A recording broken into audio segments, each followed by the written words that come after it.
Hi, I'm Jack Miele, producer-engineer over at Fudge Recording Studios in New Orleans, Louisiana.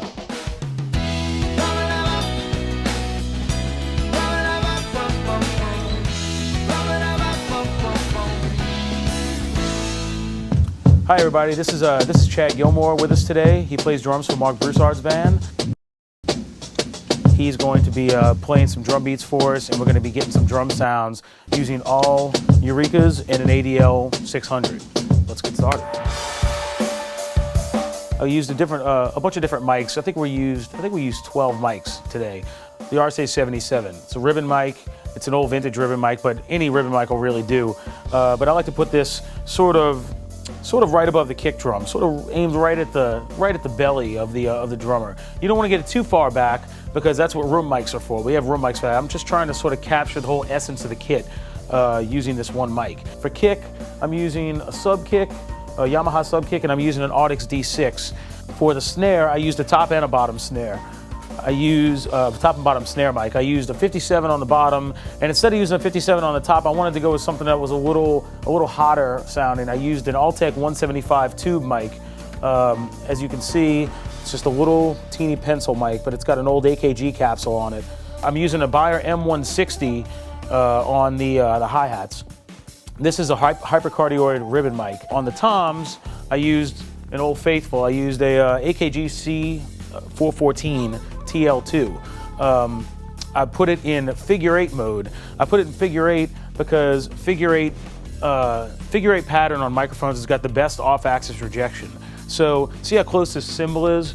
So what I want to do is I'm using figure 8 to try and block out some of this cymbal so that it doesn't wash out every time he hits a cymbal. And over here I have a vintage Neumann U87 to use on the floor toms.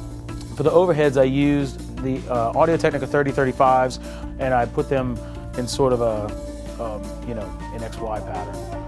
Over here, we've got a room mic.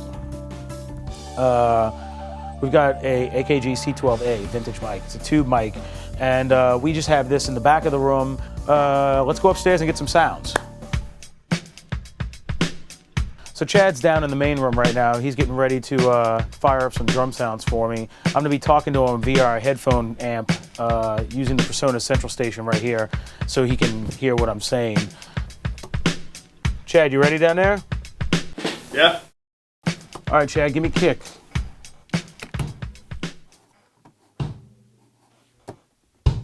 A lot of people are afraid to use compression and EQ while they're getting drum sounds. It's really sort of personal preference, but once you put it on, you sort of can't go back. So I'm gonna put a little bit of compression on that sub kick. You want to tend to, for kicks, you want to tend to stay with slower attack times and faster release times. I'm gonna put the meter in reduction mode so I can sort of see what I'm doing. The Eureka's compressor is really good because it's a VCA style compressor and it's fast and works well. All right, now let's add the other kick. For the EQ on the other one, the inside mic, the D6, it's actually sounding pretty good on its own. I may boost a little bit of 3K up at the top with a narrower Q, just so to give it some nice snap. We're going for sort of pop sound in drums today. Okay, we're gonna move on to snare now. I've got my kick sound in the way I like it. I use really mild compression on the sub kick, and I didn't use any compression on the inside kick mic. I used a little bit of EQ to boost a little bit of the top so I can get that beater really coming through, especially with pop rock. That's something that a lot of people want to hear. It really can cut through a mix too. Okay, Chad, snare please. Okay, I'm gonna take the pad off. There's a little bit of that ring in there for the snare, but a lot of times ring can be cool. You don't want to deaden it too much. It makes it sound real when there's a little bit of a ring in there. So we're gonna put it in the bottom snare. Make sure your snare drums, your top and your bottom mic are in phase.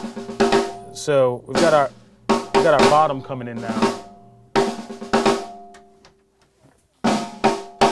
And the best way to check the phase is to put your central station in mono. Put your central station in mono and turn it up, and then flip the phase. See? One of them was out of phase. It sounds really crispy this way, but then this way, it sounds really nice and fat. So we're going to keep the phase flipped on that. Chad, if you can give me a hi-hat, please. Well, for hi-hats, I generally like to use ribbon mics for hi-hats because maybe like a Beyer M160 or something, because they tend to be a little less harsh than using the small diaphragm condenser mics. And you can get them to sound equally, in my opinion, as good. For this, I'm going to turn the saturation control down all the way because I want it to come through and be really nice and crisp. And then I definitely am going to put the roll off on, and I'm going to use my EQ to roll off some of that superfluous low end that I don't need. And I'm going to use a wide Q. You could also use the impedance control to get rid of some more of that low end. All right, Chad, if I can get kick, snare, and hat. Give me the battery, please. All right, Chad. That ring may be a little too much. Do we have a piece of moon gel or something we can put on the snare? Now, you can try and find that frequency, that's the annoying frequency, and try and carve it out with the EQ, but 9 out of 10 times it's the drum, and all the carving in the world is not going to fix the fact that the drum needs to be tuned. That's much better.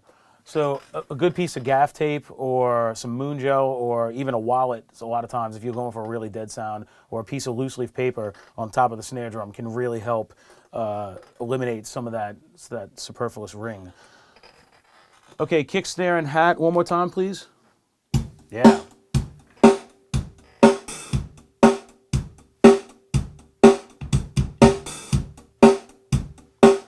Yeah, that's... You can get the kick, snare, and the hi-hats sounding right without anything else, then you're on the right track. Let's move to the kit mic, which is right here. So because ribbon mics are usually low output, I'm going to take the pad off. Yeah, already that single mic is already sounding good. You can also experiment with the saturate control. The saturate is what introduces the transformer into the circuit. Otherwise, it would be a transformerless piece, for at least for what I've read up. It would be a transformerless piece if you take the saturate out. So if you want something a little more crispy, a little more current sounding, then I would take the saturate off. If you want something darker, you can really amp up that saturation. Let's move on to the toms, please. Now, these are hotter mics, and also a lot of people like to use 421s or something like that on toms, and which are perfectly acceptable. But a lot of times, if you're really looking for that sort of, in-your-face tom sound, then using a good condenser mic can really work. I use the EQ for the tom, and I roll just a pinch. Like I said, whenever you use an EQ to Pro Tools, straight to Pro Tools, you want to just be very sparing with it.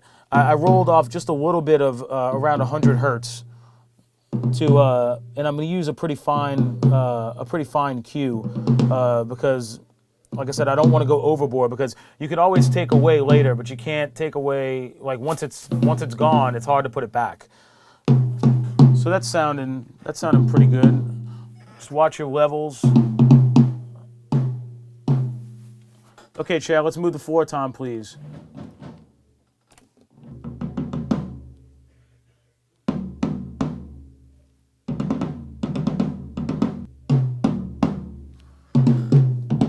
Okay, that's a good starting point. And now I'm gonna get the overheads. So let's just do the whole set, the whole kit. The ADL 600 is pretty simplistic, and usually it's a good, using some sort of tube pre for overheads is a good thing to keep it from sounding too harsh. And the ADL is a great thing to use just because, you know, anything you plug into it sounds great. So that's sounding pretty good by itself. I think I want to add a little bit of fatness to that snare. It doesn't have the kind of throat that I like. So what I'm gonna do is I'm gonna go into my EQ and I'm gonna add maybe around 300 hertz. Or just sort of tweak it till it feels good. If you're not really sure, a good way to start is to turn it all the way up and then sweep the frequencies until you get that sweet spot. And then I might add a little bit of top end to it. Now, we're gonna get our room mic. I took a mic and put it in the back of the room. And then I'm gonna use this Eureka down here. Now for this mic, what I wanna do is I wanna try and get something specialized, something that'll really add some punch to the drums. So what I'm gonna do is I'm gonna use the compressor on it, and a lot of times it's good to roll off some of the low end so it doesn't get too ridiculous when you do this. But I wanna take the compressor and I wanna really slam down the threshold. And what you wanna do is you wanna use a fast release time. You can experiment with the attack times, but it's that fast release time that really gets it moving. For the ratio, I'm using a fairly high ratio, around 7:1. The higher the ratio, the more it's gonna slam down. If I put my drums in and you slowly fade that guy up, it adds a little something to the set. If I take it out, it sounds a little plain Jane, but when I put it back in, it really gets it moving. All right, now's the time to check all your levels to make sure nothing's peeking out.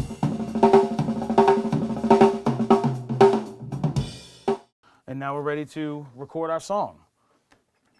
So now what we're gonna do is, Chad is feeling a certain groove. When you're doing loop generated stuff like this, he was feeling something, so I'm gonna just tap a tempo to him so that he can feel comfortable when he's playing. 124.